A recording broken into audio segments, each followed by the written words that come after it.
Welcome to the Steve Stine Guitar Podcast, brought to you by GuitarZoom.com. If you want to improve your guitar playing, keep listening. If you want to improve even faster, go to GuitarZoom.com, where you'll find all of Steve's premium courses, masterclasses, and memberships that'll help you quickly and easily improve your playing. Now here's your host, Steve Stine. Check 1, 2, testing. Hey everybody, just checking to see if you can see me and hear me. And if you can, then we will get started. Looks like we've got...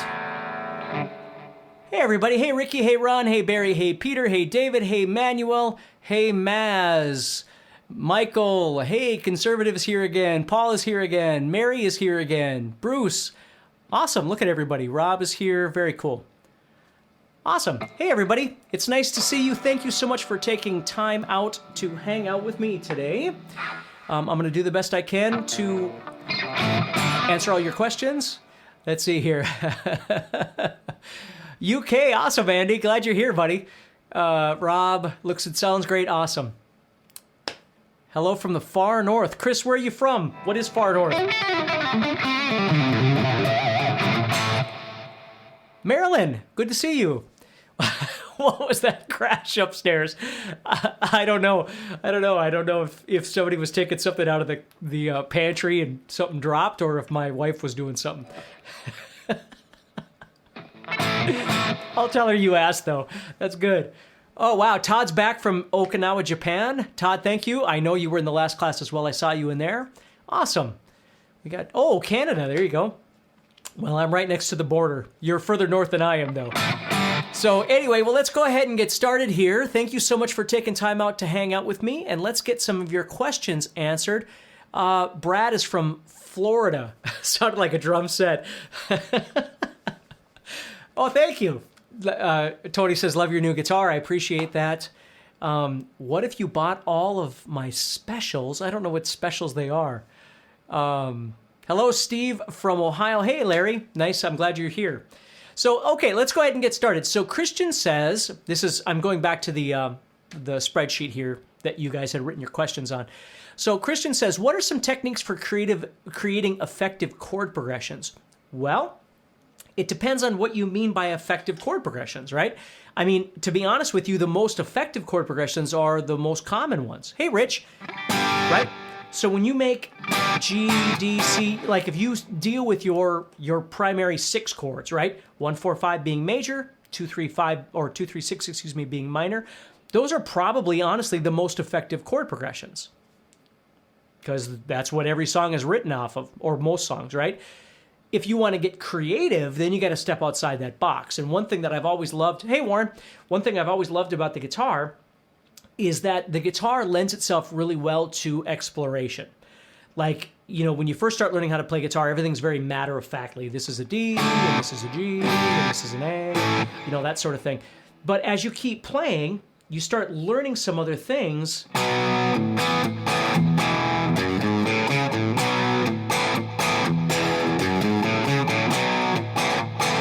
You start learning different ways that guitar players play chords, like A.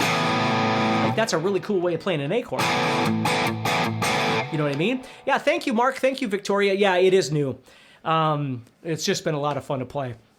So Christian, just to answer your question, because I got so many questions to get to, but creating effective chord progressions, what I would recommend for you, unless I'm missing your question, because that's all I have from you, the primary 6 chords, 1, 4, 5 being major, like G, C, D, and then your 2, 3, 6 being minor, which is A minor, B minor, and E minor. Those are the ones that you're going to be able to create, all of those kinds of songs from, are those primary chords. Hopefully that answers your question. Maz says, could you tell everyone what is the best way to warm up to starting a lesson? Finger exercises, stretches. Okay, and I know you're on here because I just saw you. So for me, whenever I'm going to get into my hardcore practicing, like really sit down and start getting into it, sometimes my practices are more creative and they're less technical. right? So when I'm trying to approach something from a creative standpoint, I'm not as worried about my technique. And then sometimes my practices are very much based off technique, okay, depending on what it is I'm trying to do, what I'm trying to write, or what I'm trying to play, or whatever the situation might be, okay? But, and I had mentioned this in the last class, and I just want to make sure everybody understands it in here too, and Maz makes a perfect statement here. Stretching is one of the most important things that you can do. You know, learning how to do proper stretches, stuff like this, you know, stretching out your forearms, right? So you do stuff like this and you push out, you know, you've probably seen me do videos on these before on YouTube, but, you know, different ways of stretching, you know, doing all this kind of stuff, stretching out your neck, you know, all these different things are really important before you actually get started. Now, all of that, though, looks like you're getting ready to run a race when you do that kind of stretching. So if you're practicing a G chord or something, you're still going to stretch, but it's different than sitting down for a 2-hour technical practice session. If you're going to do something like that, you got to make sure that you're really stretched out. Then what I do is I go through 3 different kinds of practice, okay? One is left-hand legato practice, where I just practice a lot of legato stuff. One of my favorite things to do, and I know you guys have seen this, and I'm not going to go into detail because I know you can find this stuff, but is like the 20-second exercise, right? Where you do each one of these for 20 seconds, right? Every one of your finger combinations you do for 20 seconds. And then what I'll do is I'll roll through groups of 3. So I'll play like 1, 3, 4, and I'll do groups of these. And I'll just roll around my fretboard doing these. And then I'll go back and do groups of 3 with my middle finger and warm up with those. And then I'll go back, and I know I'm running through this, and this will be posted in the masterclass as well, but I just want to make sure I get to everybody's questions. And then I'll do these where I'll start doing like this. So I'm going 1, 2, 1, 3, 1, 4, 1, 3, 1, 2, and I'll just warm up those. Okay? Things like that. Okay? Then what I'll do is, once I get all that done, another one that I really love to do is this. This is a super cool one if you've never done this before. And you can do it on any string, but what I do is I try and build single finger independence. So I just start moving one finger back and forth. And then I'll go to my next finger and move it back and forth. Then I'll go to my next finger and move it back and forth. Then I'll go to my next finger and move it back and forth. And I'll do those. And I'll do all of that for my left hand. Then my right hand, what I do is I tend to just do, you know, for picking and stuff. Without my left hand, there's not really much I can do other than just trying to, you know, try and get my alternate picking and things like that kind of worked up. Because the next thing then is putting the 2 together. And I'll do groups of 4. I'll do groups of 3, which is usually scale exercises where I'll just play up and down scales, right? So I'll go something like this.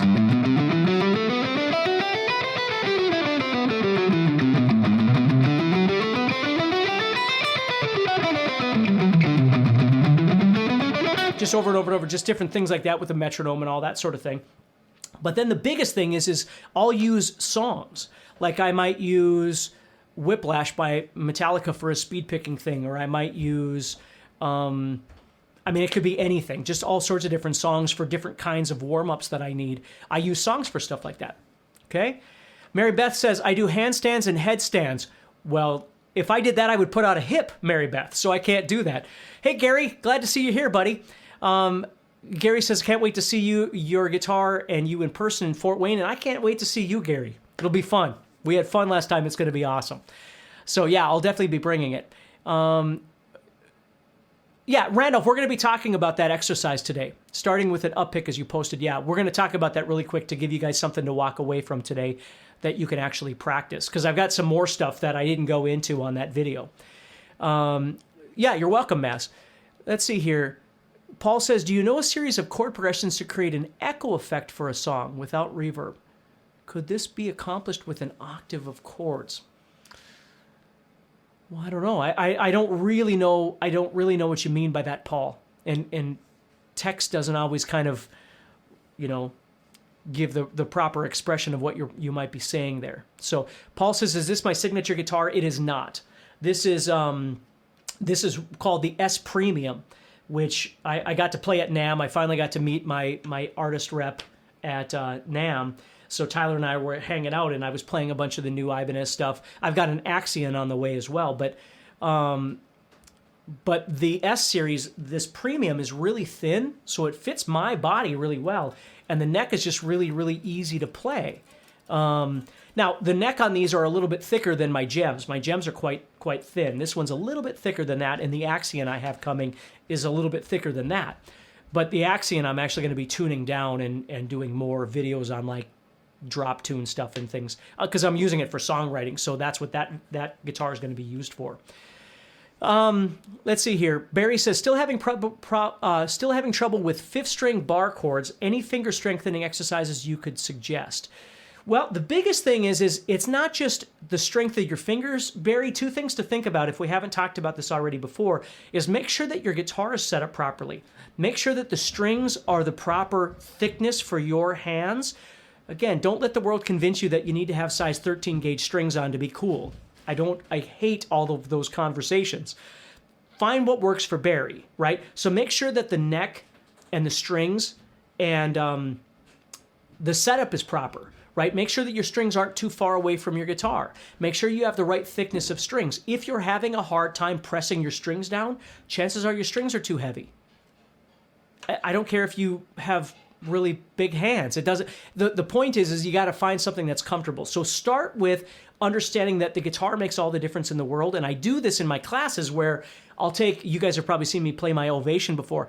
I'll take that Ovation and I'll hand it to somebody who's going, I can't press down these strings. And I'll hand them the guitar and they'll go, oh, that's really easy to play. And I'll go, yes. It's not just you. You got to make sure the guitar is set up properly for what you're trying to do. Now, that doesn't mean that you don't need some work too. It's very possible you do. But start with understanding that the guitar should be set up so it's playable by you. The strings should be close enough to the neck that it's easy to play. String buzz, oftentimes string buzz happens because you are, here, let me get this in front of me here. If you move too far away from the actual fret wire, right, the bar itself, if you get too far away from that, it becomes harder and harder to press down. And you start getting all these weird sounds. You want to be right up next to that sucker. I mean, I'm so close to it, it looks like I'm pressing on it, but I'm not. But I'm that close. You know what I mean? If you look at my first finger, it looks like I'm over the top, but I'm not. I'm just that close. If I move back too far, I'm going to have problems. The other things you got to think about when you're making bar chords is the angle of the guitar neck and the angle of your arm. Because if you're trying to play at angles like this, it's going to be really hard to try and make this work, right? But if you turn your elbow inward, I always tell people the way you make chords is like this, okay? Your elbows go inward because then this finger has got a fighting chance to do the things you want it to do, okay? And if you bring the neck up a little bit, that helps a little bit, where if your guitar's sitting like this, you know, you can see how I'm coming from the wrong angle like this. I need to make sure I'm turned up as close as I can get. So I need to not only be aware of the setup of my guitar, the string gauge, all that kind of thing, but I also need to be aware of how I'm approaching the guitar and where the guitar neck is at. I don't play with the guitar across my body like this, like some people do or try to. My guitar is literally, I have room to move my arm right here. Okay? And now that I'm on Weight Watchers, I have even more room for my elbow. I've been on Weight Watchers for over a year now, so just so you know. Okay, so then I've got ample room there. So my elbow can move as needed, and I can find that comfort zone. The other thing is that I don't need to make a completely perfect bar. I actually play kind of on the side of my finger like this when I'm playing. I don't play flat like this. I play kind of on the side, okay? And I only really need to be worried about pressing down on the strings that are not being pressed on by whatever finger's in front, you see?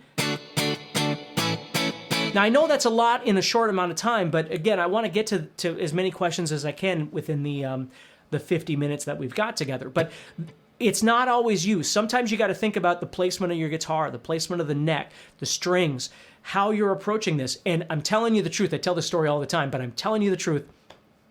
Thank you, Karen. I love the guitar myself. When I started learning bar chords, when I was a kid, I don't even know how old I was. I don't know, 14, I don't know, 13, I'm not sure. But when I was a kid, I was learning how to play guitar. I was introduced to bar chords, and I understood nothing about them. I couldn't understand why this shape was major, but yet minor down here, and it confused me because I could never remember which one was which, and I just hated everything about bar chords.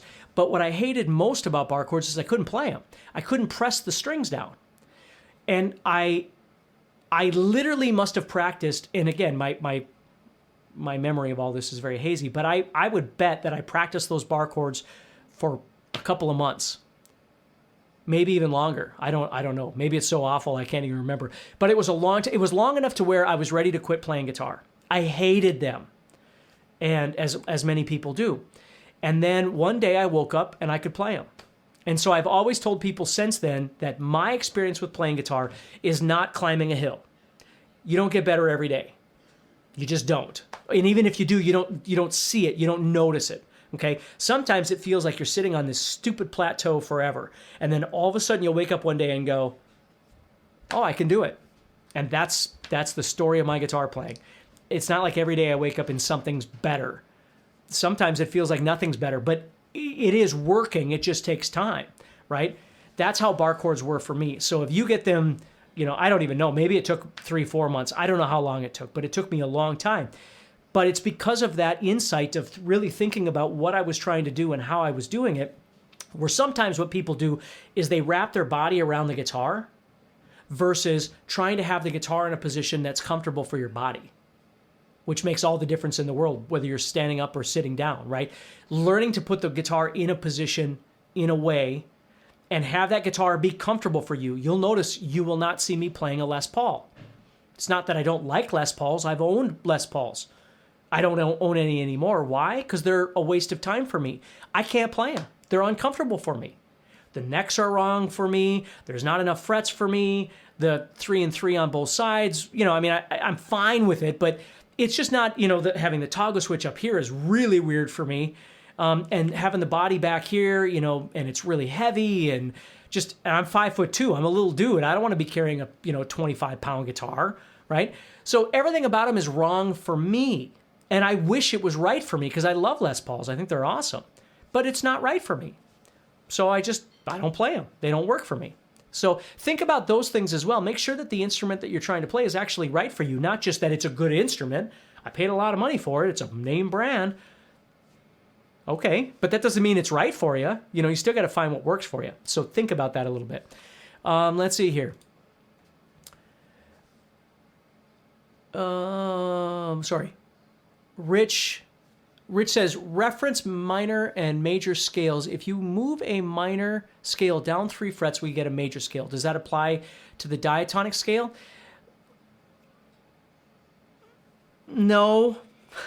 I mean, maybe, but you don't view diatonic scales that way.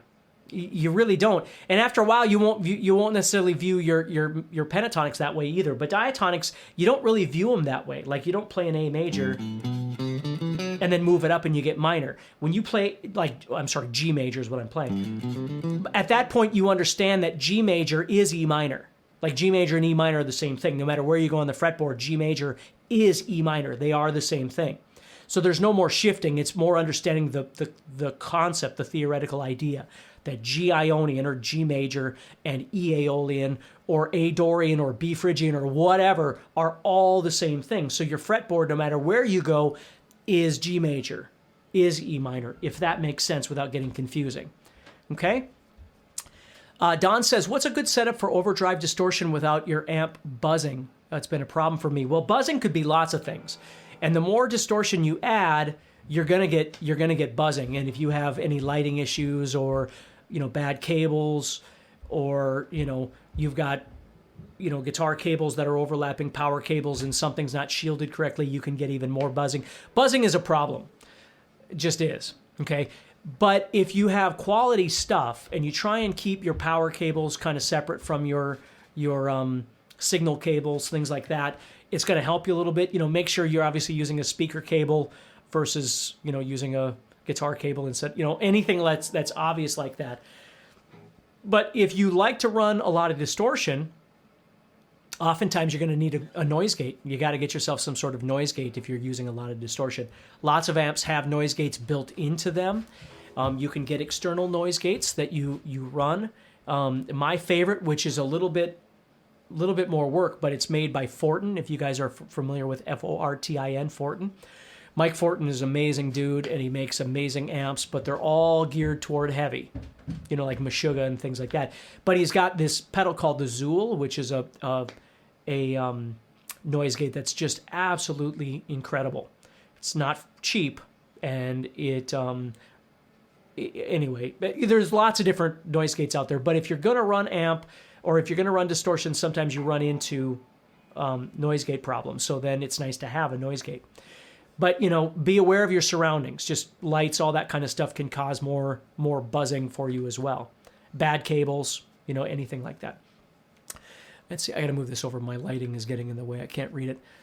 Let's see. Randolph says, do you have any easy way to visualize the fourths and sevenths or the difference between diatonic and pentatonic? Just taking your time, really. That's the most important thing is spend the time visualizing it. Don't worry about the whole fretboard. Just start with something, So like if you're playing in, because remember the fourths and like if I'm playing in C major, for instance, right? So I'm playing C major pentatonic. Here, I'll add a little girth to this.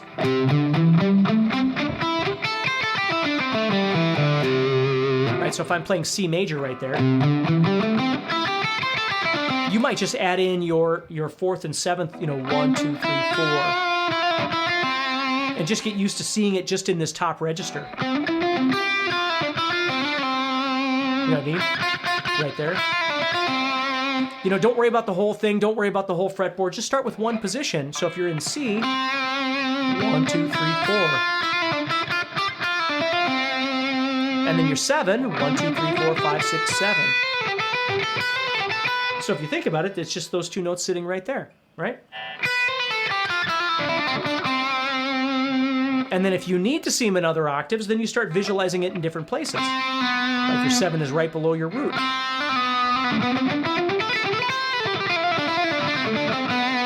You know what I mean? But just don't try and go too fast. The big thing is if you're trying to make expansion, it's not just can you see it. The other two crucial things are, can you play it?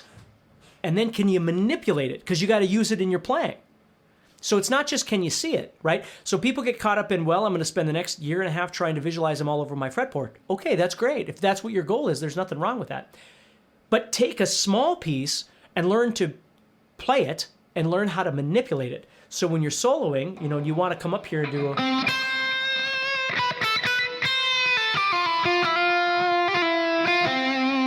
You can use that in your soloing.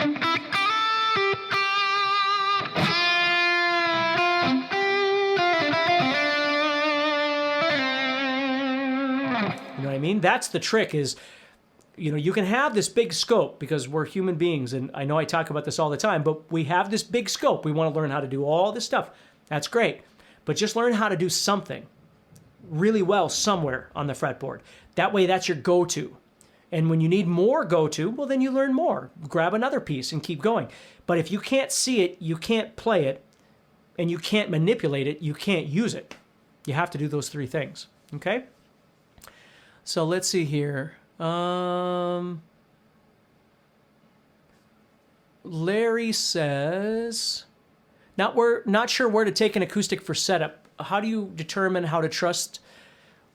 Ooh, good question, Larry. Someone knows what they're doing? I don't know. I mean, you try and hope that your local guitar store is going to be able to help you, right? So that's the big thing. And if it's a reputable guitar store that pays attention to you, which they should.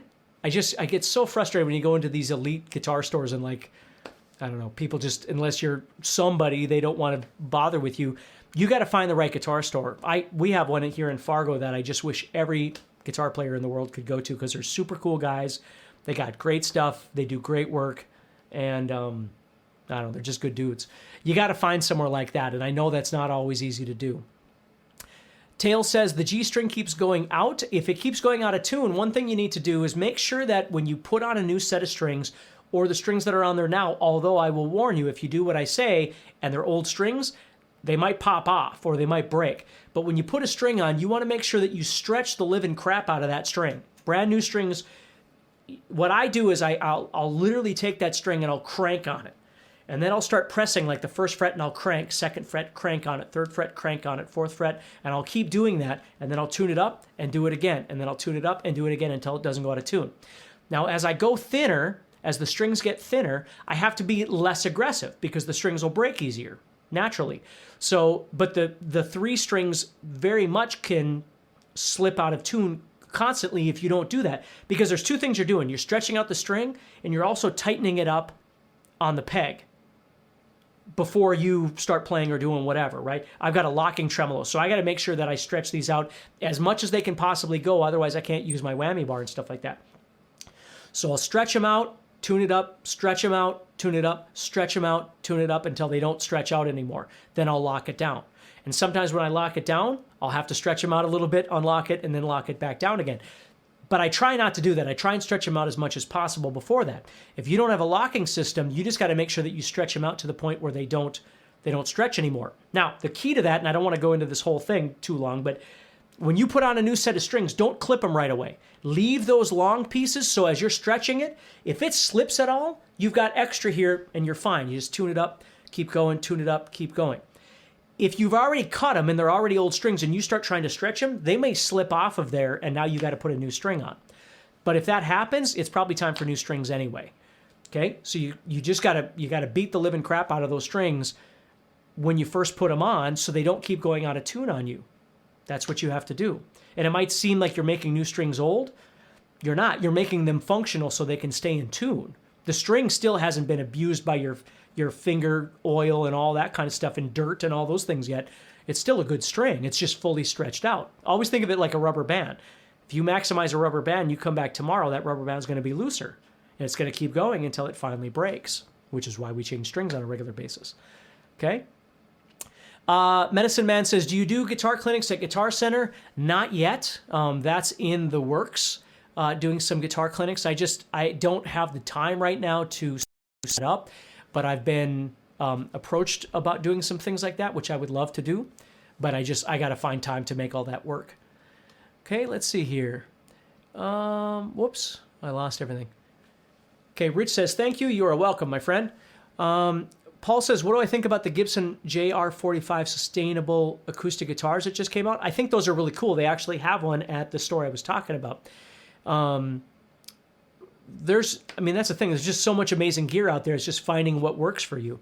You know, I used to have a lot of guitars. For a while there, I don't know what it was. I was just collecting guitars and whatever. And I don't have near as many. I'm looking over here because my guitars are sitting over there, but I don't have near as many as I used to have just because it's so much work to keep them all, to maintain everything. And if I don't play them that often, why do I have them? Just from an ego standpoint of being able to say I have a bunch of guitars. I don't care about that. What I care about is playing the ones I got and making sure I got the right ones that actually fit me. So let's see here. Robert says, I have a friend who is a guitar tech at Guitar Center. Who is good for setups? Just trying to find someone you trust. Well, if you have a guitar tech, that's perfect. I mean, if you trust the person, Robert, that's exactly it. You just get to know people. And luckily in Fargo, Fargo's not a real big place. I had the same guy for many years until he got really old and retired, and he was amazing. And then there was a younger guy that came in and sort of got apprenticed and went to school for it and all that sort of thing. And they just know what I like. So when I bring guitars in there, I don't have to tell them anything. They know what string gauge I use. They know what brand I use. They know how I want them set up. So I just bring them in and leave them there for a couple of days and get it back, and I'm good to go. And I think you just got to build a rapport. That's the big thing is building a rapport with these people. So Medicine Man says, recording high-def videos, what kind of hard drives do you recommend that does not buffer? Well, here's the deal. I run 2 solid-state hard drives. Now, that's not cheap, but I do this for a living, okay? So I run 2 internal solid-state hard drives. I run one that has all of my, my operating system and all of my apps, right? All of my programs are on that one hard drive. Then I run a second hard drive that's just for the content. The content just gets fed over there. Okay, so when I'm recording videos, the operating system is running on one of my drives or the recording software, whatever it is, and the stuff that it's recording is getting dumped over onto the other solid state drive. That's how I do it. So when I'm running my DAW and I'm running like I'm doing right now, well, I'm not recording right now, but with that kind of stuff, I'm dumping it onto the second hard drive. That way I don't take up too much space, right?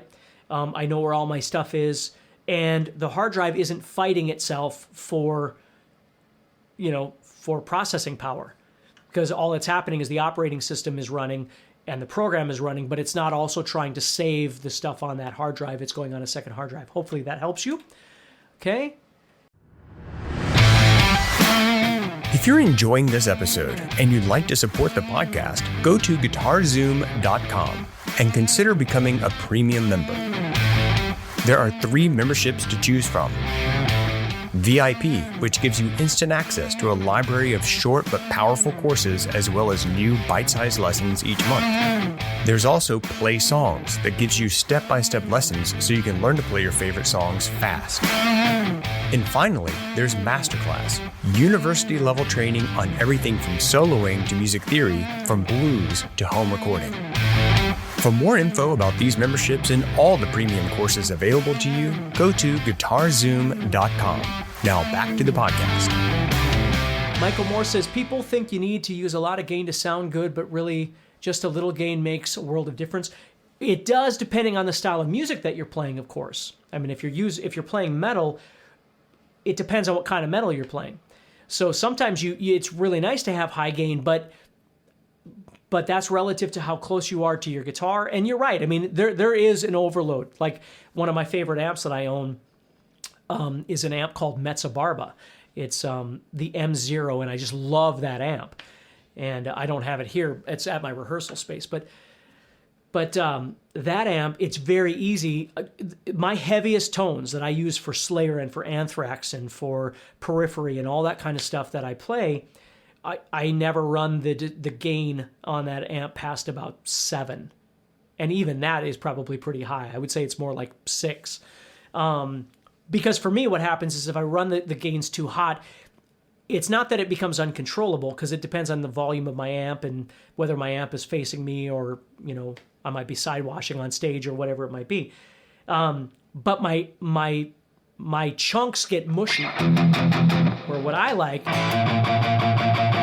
that kind of compressing.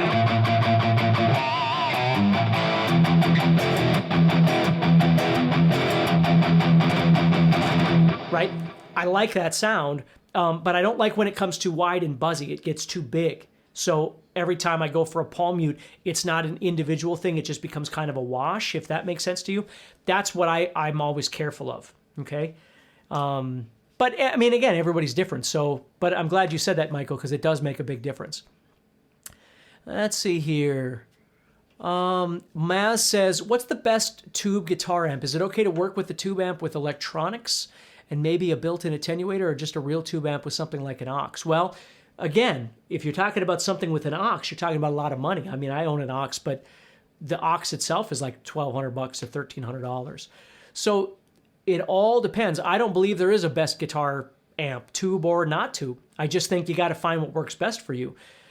I grew up in the days of tube, and I love the sound of a tube amp, especially when it's freaking loud. If it's not loud, it doesn't, it's all a weird thing, because you're talking about amps, you're talking about money, you're talking about volume, you're talking about purpose, all these different kinds of things.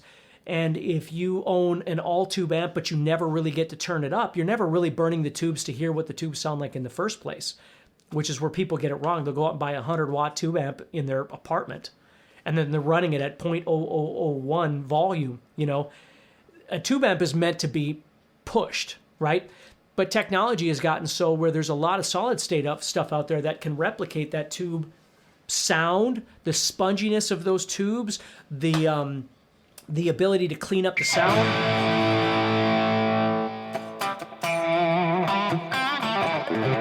None of that stuff used to exist in older modeling amps. So it just depends, with a tube amp, running an aux is an amazing attenuator, but again, that's unless you got a lot of money, to go out and buy a whatever, amp for $3,000 and then throw an aux on it so you can practice in your bedroom, might be a little counterproductive. Now, if you're playing stages, then that's a whole different thing, and it all depends on how much money you have to spend. So that's really a hard question to answer, Maz, because there really isn't a best tube guitar amp. It's some people like Mesa, some people like Diesel, some people like Marshall, some people like Fender. they're all so different, and they're all so wonderful. So, and that's why modeling has become such a popular thing, because now you can buy an Axe Effects or, whatever it might be, or a Kemper, and you can get all these sounds right from that amp. Now, again, there might be argument, is it exactly the same? I don't know, but I certainly can't afford to buy 15 of my favorite amps, tube amps, and I got nowhere to store them, and it just, it becomes kind of, I couldn't do that if I wanted to, So I use some of those things to generate some of those sounds. I love the sound of a Fender Twin, an old Fender Twin or a Blackface, but I'm not going to go out and buy one. I don't have that kind of money, So if I can emulate it to a certain degree on some sort of modeling system, I will do that. So hopefully that helps you a little bit. Let's see here. Actually, that G-string comment was adding to your rant about the things wrong. Oh, I see. I gotcha. But a very useful answer. Oh, yeah. Well, and again, I don't know. For me, the third string is the one that always winds up sounding... It's the first one that starts sounding twisty to me. I'll start hearing a vibration. My third string is always the one that I've always fought with, because that's when I know it's time to change strings, because I can suddenly... I just got this guitar, last week. And I'm already hearing a subtle flatness to this string. So, which is why a lot of people will use a wound third string. If they can handle the thickness, they'll move to a wound third, and then it kind of takes away that problem. But Medicine Man says, don't know how to restring my flayed rose. It takes some time. I think I've got a video out there of a buddy of mine who shows you how to restring a flayed rose, but it takes time. You got to have patience to restring them. And once you do get them restrung, if you get it done professionally, if you don't want to have a headache, maintain the same brand and the same gauge of string every time you change strings. And if you're going to change brand or you're going to change gauge, bring it into somebody and have them do it for you if you don't know how to do all that yourself, or don't have an extra 2 hours to mess with everything.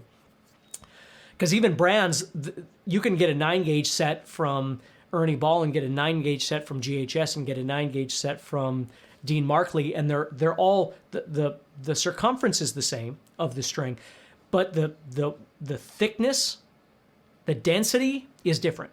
So then when you go to bend and things, it'll feel different. So if you go, oh, I want to try a GHS set, especially with a floating bridge like these are. So you've always used Ernie Ball, and then you throw a GHS set on there, and you're going to go, and it's the same gauge, 9-gauge, 9 through 42, and you throw it on there, and you go, well, my tremolo is off a little bit, and it feels really weird to bend it. Yeah, because they're different. I didn't know that for years until somebody went, yep, they're not the same thing. They're just the same circumference. A 9-gauge, if you measure it, it's 0.009. But that doesn't mean that the what they're using inside and the density of what they're using is the same for every brand. It's not. Okay, let's see here. Randolph says, I'm working through the recording masterclass and I hope to start posting again this Friday. Awesome. With a better tone. I'm looking forward to hearing that, buddy. Don says, what about locking tuners? Won't light strings break if you backed off? Well, I use light gauge strings. I mean, I use 9s. I even use 8.5 sometimes, depending on how my hands feel with the weather that we get up here in North Dakota. When it's really cold outside, I tend to go to 8.5 just because my hands don't work quite as well. And I never break strings. I used to when I was younger, but for some reason, just as I get older, I think if you got a real decent guitar that doesn't have any, spurs or any issues like that, that helps too. But yeah, I don't break strings very often at all. So, but again, I think that's different. You take a person like Stevie Ray Vaughan who used to break strings quite frequently, and he used really thick strings, and he'd still break them. So I think it's just different for everybody. Okay, take care, Dan. He had to leave. Paul says, oh, cool, I bought a new Fender Teleacoustic Sonic. That's cool. I was just talking to a friend of mine about those because I haven't tried one yet. So that's very cool that you've got one of those. Randolph says, how big are my drives? My C drive, I just had to upgrade it to a 4 terabyte because I ran out of space on my 2, and the only next size is a 4, so I had to go up to a 4 terabyte. And then what I do on the dump drive, on the second drive, you don't need a 4 terabyte. You could get a 1 terabyte or even smaller, but a 1 terabyte will serve all the apps that you need to install for the next X amount of years, right? If you get a 256, they're just really small. So I would suggest getting a 512 or a 1 terabyte if you can. They're not cheap, I know, but it depends on what you're trying to do. I pump out a ton of video, and this stuff gets really big really fast. And I run a lot of different apps for a lot of different reasons and things like that. So I went to a 4 terabyte for my primary drive. I guarantee you it's overkill for what you're going to need, okay? Again, what I just said. Then my other drive is a 1 terabyte. So my dump drive is a 1 terabyte, but I don't store everything on there. I put it on there, and then I divvy it wherever it needs to go. It goes to, for GuitarZoom, I throw everything on either Dropbox or, Vimeo or wherever it is that we're going to put stuff, or, I'll put stuff on YouTube. And once it's wherever it's going to go, I delete them off my hard drive and keep the space. Now, if you're worried about integrity, then you might have an external drive that you back up all that stuff off and get it off that solid state. Because you can buy an external non-solid state and just dump your stuff on to keep it, if that's something that you need to do. And that's, you can buy those for cheap. So the point of those is that first hard drive is really important to run your operating system, any apps that you foresee yourself using. And if you're like me, you kind of become a DAW junkie, DAW. You run all these different apps. I got all kinds of video editing apps and different things that I use for stuff. So it fills up space pretty quick. And then that second hard drive is for dumping all of my video and audio files. And then if I need to dump them further, they either go online to Dropbox or onto an external drive, which nowadays I've made so much content, I don't try and save everything anymore because there's just too much. Every day there's new stuff. So hopefully that helps you a little bit. Let's see here. Bruce said, in one of Steve's videos, he said he uses the 81 at the bridge, 89 at the neck, and the SA in the middle. And that's exactly right. That's what this one's got. Ivan has put those in. Tommy over at EMG, I work with him all the time. He's just a super wonderful dude. But so he got me set up with these. So yeah, this is an 81, an SA, and an 89. And basically an 89 splits to an SA.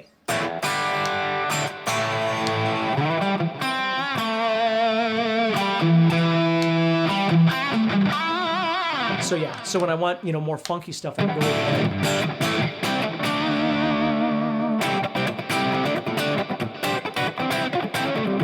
So that's what that does, if that makes sense. So yeah, that's what I use in all these. I've got some other EMGs, like the 5766 set is a super cool set, but my comfort is in the 81, 89 SA system. I've been playing them for I don't even know, since 92.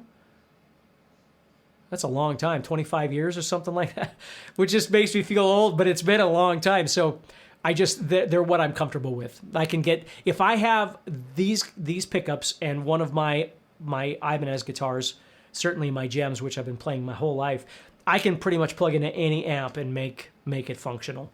So I've always told people, for me, my world starts with the guitar and the pickups. The amp is always secondary. I can plug into any amp and make it work. That doesn't mean I love every amp. It just means I can plug into any amp and make it work. Whether I need a pedal or something to enhance the situation, maybe I do. But this is where my comfort zone is. So that pickup set is exactly what I use. Paul says, if you're by yourself playing rhythm with folk, pop, or worship, any tips on soloing between chords? Well, it's really hard to do a lot of soloing because you lose the rhythm section. But what's nice to do is if you can keep the chords going. If you've got a D going and you're going,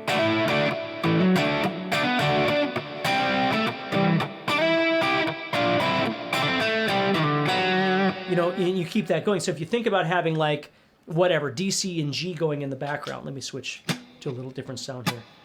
So I've got my D, my C, my G. You see, so I'm just kind of thinking about, or D, C, G, just something that I can kind of latch onto.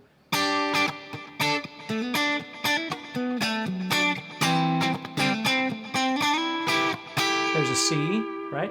And then I got G coming.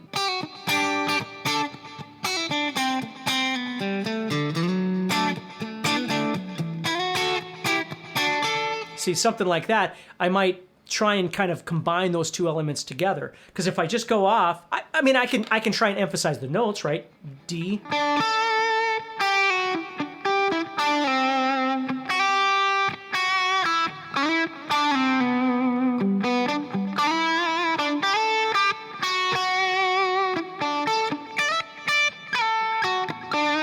You know, you could do something like that where, but again, if you've got an acoustic, well, you could still do that, right? But you've completely abandoned your chords at that point. So that's why it's nice to have something where,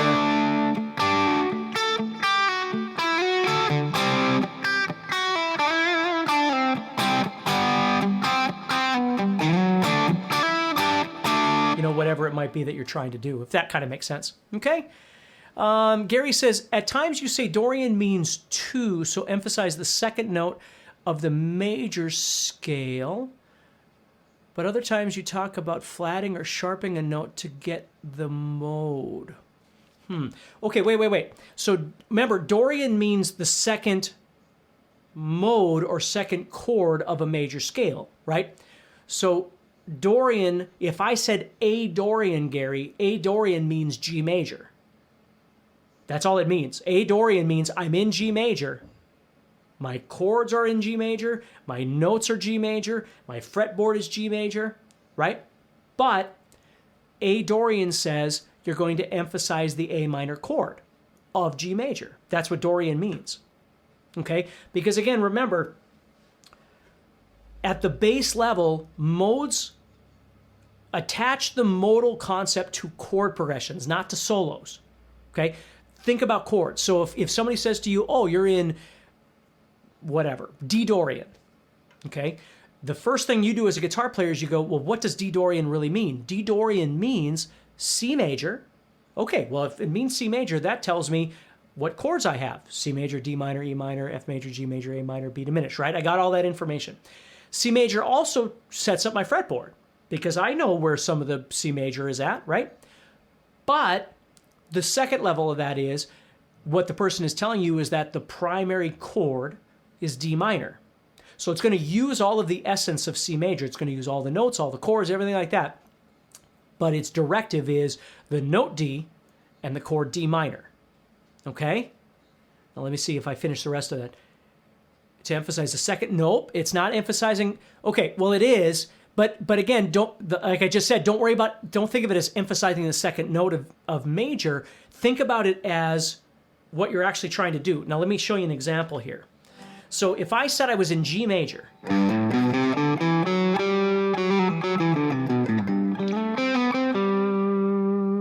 okay, what I'm trying to do is emphasize the note G.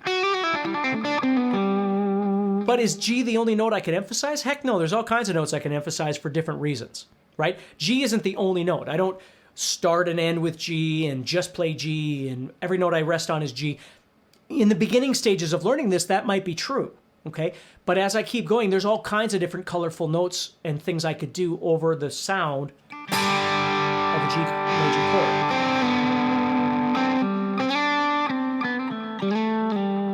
Right?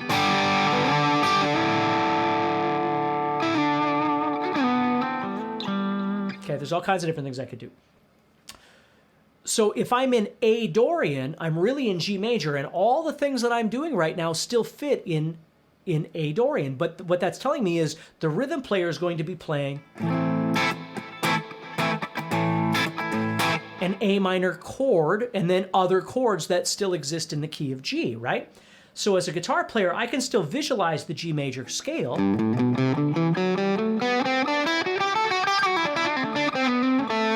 But I am going to start emphasizing the second note, which is A.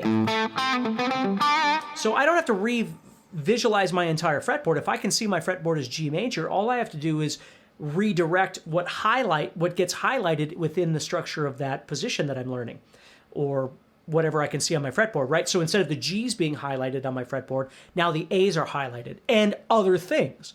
It's not just the A. I can emphasize the third or the fifth, or even other notes, okay? So as this is playing, now I know it's an A minor, so my pentatonic is available. But at any time, I could slip into the G major scale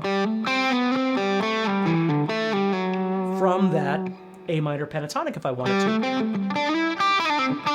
But I still want to retain some logic of, well, the chord, if I'm in A Dorian, that means that A is the chord is A minor, right?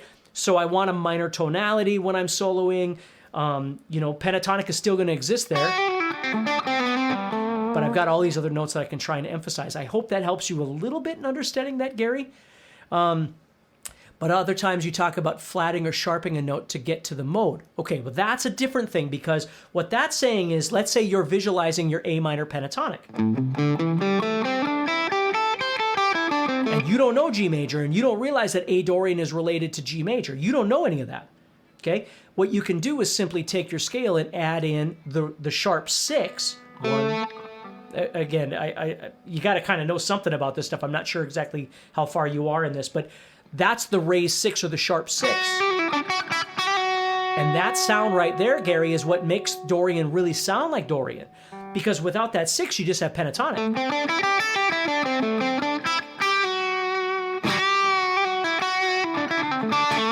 So that's a prime example of a note that isn't part of the chord, because we're playing A minor at this point if we're in A Dorian, okay? It's not part of the chord. It's not A, C, or E, okay? It's actually F sharp. But that note gives the sound of Dorian because of that raised 6. Because Aeolian, for instance, would be another minor mode, but that'd use a regular 6. And Phrygian would also use that regular 6. But when you play that raised 6, that sharp 6, it sounds like Dorian. That's what gives it its Dorian sound. Hopefully that helps you a little bit, okay? Let's see here. Oh, my goodness gracious. I am so far behind. I had the same question as Gary. Okay, well, hopefully that helps you guys a little bit. Let me know if that does sort of make sense. Okay, you got to wrap your brain around the idea of what you're actually trying to do with the mode, and then find that commonality on your fretboard of understanding that A Dorian really is G major, right? But what does it mean when we say A Dorian? Okay, Chris says kind of partial to the Orange Mark III. That's awesome. Black Star Fly is a good amp. Yeah, I mean I know. I don't think there is such thing as a not a good amp. I just think you got to find what works best for you. Black Star Fly is a small amp. It's very easy to, actually sitting right over there, I bought a Boss Katana 50. It was like $200. I haven't spent $200 on an amp in years. So it was like, what the heck? Now, I haven't messed with it much. I was hoping to do that this weekend, but I didn't have time. But the Katana 50 is just I've got a lot of friends in the business that just rave about them as practice amps. You know, would I play it on stage? Probably not. I got lots of great stuff I can play on stage, but for jamming, it's super light. It's easy to play. I've heard people talk about the Fly, the Black Star Fly, same thing. I think they're all fine, okay? I got a buddy that's just diehard Orange. Everything he plays is Orange, which is great. I just think it's trying to figure out what works for you. Manuel says, I'm a Goo Goo Dolls fan, but don't understand the weird tunings they do. Will you be doing a lesson on alternate tunings? Well, I've done a little, but Goo Goo Dolls is a different thing. Like he will tune differently because, I've read this before, he tunes differently because it makes him think differently. So he's not just tuning like to a DADGAD or something like that. He's tuning like bizarre. Because it forces him to think outside the box. He doesn't make normal chords then. He can approach things differently, very similar to, like, if you guys know who Annie DeFranco is. Annie's been doing that for years. And where they just, because every time you grab the guitar, if it's tuned this way, your G looks like that, and your D looks like that. But if you tune the first two strings completely wrong, you can't do that anymore. So what do? Well, you look for different things to try and play. And that's where their creativity comes through. So even if I did like an alternate tunings one, which I remember doing something before, you couldn't really look at something like that because that's more Trent is sitting there screwing around and going, oh, that's interesting. Not because it makes any logical sense, but because it just makes him think differently, makes him play differently. Let's see here. Steve, will you be keeping that guitar tuned down and adjust your neck for it? I hear don't leave the guitar tuned down if you don't set it up for that. Yeah, no, if I set them up to be tuned down, they stay tuned down. Usually if I tune them down, it means they get a thicker set of strings. And the necks may need adjustment. Sometimes the nut will need adjustment because the strings get super thick. But it's not a tough thing. If you're tuning way down, you can't leave your normal strings on there anyway because they feel like spaghetti. They're not really functional. So as I tune my guitars down, what generally happens is I'll put those thicker strings on there and then readjust it for that tuning. And then it'll stay that way. If I decide I want to tune it back up, I'm going to have to pull those strings back off and readjust it. So that's the way they'll work. So for that new Ibanez that's coming, I'll put thicker strings on it and then drop it down, and it'll just be used for that kind of stuff. I'm looking over here because all my guitars are sitting over there, but all of those guitars, I got 3 of them that are tuned standard right now, and then all the rest of them are just tuned different. Okay, let's see here. Randolph says, I have a 2 terabyte for my system and a 5 terabyte for my storage. Yeah, there you go. But they're not digital, need to upgrade. Yeah, that's the thing, is the solid state technology is just so much faster, but if you find that you're not peaking out your system, then you don't need solid state. For me, I'm usually running multiple things at the same time, and if I run a video recording software, and then I'm also running my DAW, my digital audio workstation, at the same time, and then I'm running a couple of plugins, it doesn't take long before my memory will just max out, right? So I got to make sure I have enough of all of those things in the system to be able to do those, because that's the technology that I need for what I do for a living, you see? So I get it, but you just have to make sure it's what you need, right? Micro Center now has 1 terabyte solid state drives for over $100. That's perfect. And it probably would serve you just fine to have a terabyte. I think that'd be great. What kind of loopers you recommend? Is Beat Buddy good? I actually have one sitting. Maybe it's upstairs. I got one sitting around here that I'm supposed to try out. I haven't tried the Beat Buddy, but I've heard it's really cool. I've just been using the looper that's in my Strymon timeline, but because I don't make multiple, that's not really my thing. I've got some friends that just do amazing things with loopers, and I've never really done that. I usually just make a loop to jam over, and it's a great way to practice. So I don't need a lot, but I'm sure that Beat Buddy is probably pretty cool. Let's see here. Do I use a switch looper for your pedals? I do not. I just use regular pedals. And let's see here. Bruce says, what brand effects pedals do I run?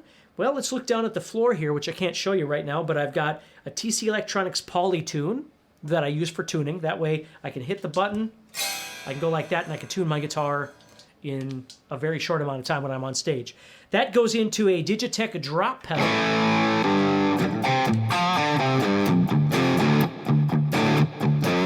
So if I need to tune down in a pinch for a lesson or when I'm on stage, I'll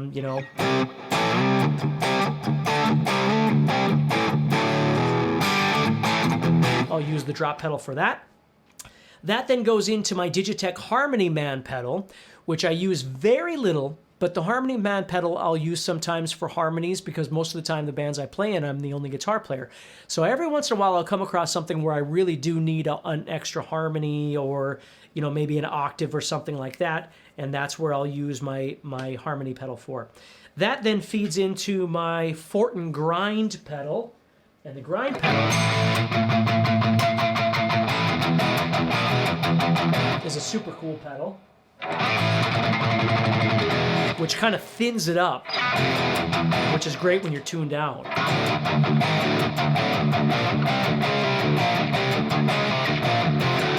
So I'll use that Fortin Grind sometimes to take my signal and kind of drop off the low end and make it kind of thin, like modern metal oftentimes is when you tune down. But then that goes into one of my favorite pedals, which is the Strymon Riverside. The Riverside is just this multitasking, distortion, transparent monster. The Strymon Riverside, I could take that and put it in front of any amp and get a sound that I need, from crunch to hard. I mean, again, not Meshuggah or something like that, not that heavy, but for rock and roll, for metal, for regular metal, I certainly could with that Strymon Riverside. So that pedal is absolutely my my go-to pedal. And then I've got my wah, which I run a Morley Steve Vai Bad Horsey wah. I run the first series, not the Bad Horsey 2. I own those, and I'd rather have the first one. And that's what I run. And then I have, to run into the effects loop, I have my Eventide H9, I have a Strymon Timeline, and a Strymon Big Sky. Now, oftentimes when I play, I won't bring, that's my pedal board that I'm looking at right now. But often when I'm playing, I won't even use that. I'll just use whatever's coming direct from here. Okay, so it kind of depends on what I'm doing. So, a lot of bands I don't need all that, but sometimes I need to pre-plan some things, and that's where this will come in. Okay, so hopefully that helps you. Let's see here. Mary Beth said, never heard of the drop pedal. Yeah, it's a cool pedal. It's does it take the place of being tuned down? No, but in circumstances when you're not tuned, like I would never just use it for an entire night on stage instead of tuning down, because it feels a little different and it sounds a little different. But for a song or two, absolutely, I would absolutely use it for something like that. Instead of bringing, another guitar on the road just for a song or something, most of the time when I go on the road, I am my own roadie, or the band is, right? So I don't want to be bringing just a bunch of guitars and have them all on stage with potential of somebody jumping on stage and knocking it over, and it's just easier to use my guitar. So I'll use it for things like that. If there's a bunch of stuff, then yeah, I'll have another guitar that I'll use and things like that. But yeah, it's a cool pedal. I like it. Let's see here. Okay, so Scott got a Beat Buddy, which is cool. Okay, cool. Well, it looks like we all got our things going here. It's 8 o'clock. I'm going to get going. I got to go upstairs and do my ritual of eating some supper and helping my daughter with her spelling. So that's what I'll be doing with my evening. Thank you, everybody. Thank you so much for hanging out with me. And hopefully you learned a little something tonight. I will post this this video in the masterclass group so you can watch it again to grab some more stuff. But guys, thank you so much. Thank you for taking time and hanging out with me. I can't wait to meet some of you in Fort Wayne in June. I hope you all can make it, or some of you at least can make it. So take care, everybody. Stay positive and keep practicing, and I will talk to you very, very soon, all right? Next time on the Steve Stine Guitar Podcast.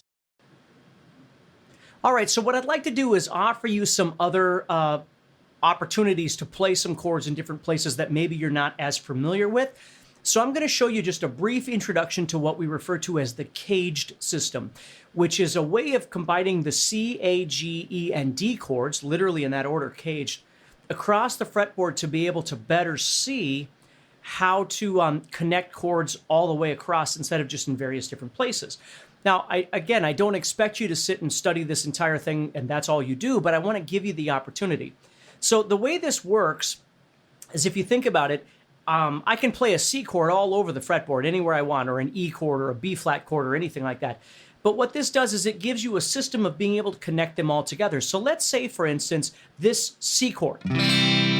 What it does is it contains some open strings, right? So if I wanted to play this as a bar chord, I'd have to move up and bar, and move up and bar, and move up and bar. If I wanted to do it with an E chord, which that's our 6-string bar chord, right? But if I want to do it with an E chord, I'd have to move up and bar, right? If I want to do it with a D chord has a space, so if I moved up, I'd have to bar back here, okay? So what that means is technically any open chord can be moved around with a bar. It's just some of them physically are really tough to do, right? Well, with the cage system and with soloing, our job isn't really to make the shape, it's to visualize the shape. So if you think about it, if I took the chords C, A, G, E, and D, the cage system, okay, and I laid them out on the guitar, I want you to see this. If I took the C chord, which is in its natural position, and where my third finger is, if I barred over that and made the A shape of the caged, which is our 5th-string bar chord, that would be the next connecting C shape, or C chord, excuse me. So the C shape of the C chord, the A shape creates a C chord. Now where this finger is, I'm going to bar over that, and I'm going to make a G chord with my other 3 fingers. Now, this isn't easy to do, and again, I'm not telling you that you need to learn to play it, although that might be nice. What we want to do is visualize it, but just listen. So there's another C chord using the G shape. So the C shape, the A shape, and the G shape all create the sounds of C. Hey, Steve Stine here from GuitarZoom.com, and thank you so much for listening to this podcast. If you enjoyed this episode, can I ask you a favor? Please subscribe, leave a review, and share it with a friend. Your feedback means more to me than you'll ever know. And be sure to check out my YouTube channels where you'll find over 1,000 videos to help you with your guitar playing. Thanks again for listening. Stay positive, keep playing, and keep having fun. If you'd like some help with your guitar playing but you're not sure how to get started, go to GuitarZoom.com and look for the Help Me Choose survey. By answering a few simple questions, you'll get Steve's personal recommendation of the perfect course for you. All this and more is available for you at GuitarZoom.com.